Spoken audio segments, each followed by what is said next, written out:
time for a bit of a geeky project. Now, I'm on semi-holiday and I was looking for some project to do because, as Sherlock Holmes says, my mind rebels at stagnation. And there's only so much Scrabble and compendium of games you can play. So I found this in the storage in my office. It's an old late 2012 Mac Mini. This one, late 2012, which makes it what, like 12 years old, almost 13 years old. Now this thing is slow, absolutely slow. So that's why no one's using it.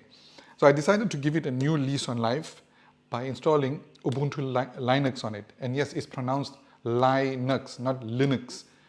And that's according to the creator of Linux, right? Linus Torvalds.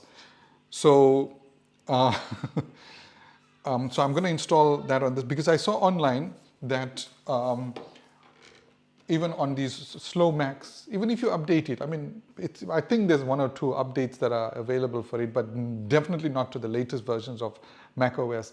And even with that, it's slow. But those who installed Linux on it, they found it was blazing fast. So I thought, well, it's sitting there and it's just going to be thrown into the bin if I don't give it a new lease on life. So let's give it a try out. Okay, so what do I need?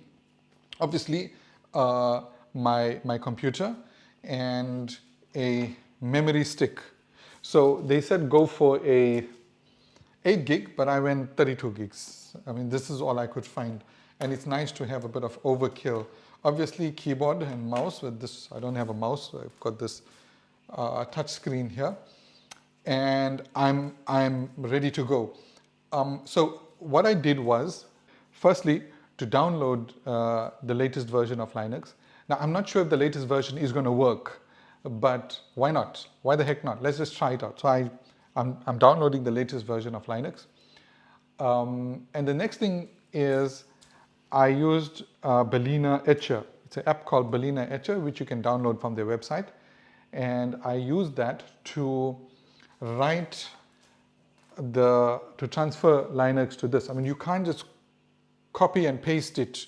You can't copy and paste the Linux download file. You have to make this into a Linux bootable disk. So Berliner Etcher does that, and it makes it bootable.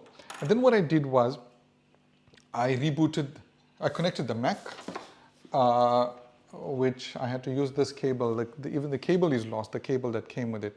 So I used this and I connected it. And this is the little Bluetooth dongle thingy for the keyboard. Right? Let's face it this way. And then obviously bootable disk, plug it in and restart the Mac. Okay, and while it's restarting, they say to press the Option key. Now this is a Windows keyboard, and this thing doesn't have Option, so you use alternate. The substitute for Option is alternate, and then keep the alternate key pressed, and you'll see the Linux boot up screen appears, and you just choose Linux. From there, you just follow the prompts, and voila, you've got Linux, Ubuntu Linux installed. Now, I tested this thing out, and it's blazing fast. I mean, take a look at this. Take a look at how fast this thing is. I can get most of the apps on it. Not all, right? Because Linux is not a consumer-targeted operating system like Windows and Mac OS, but it's good enough. You can get most of the productivity apps on Linux. But the best part for me is that it reminds me of my developer days because we used to develop on Linux machines. I love Linux.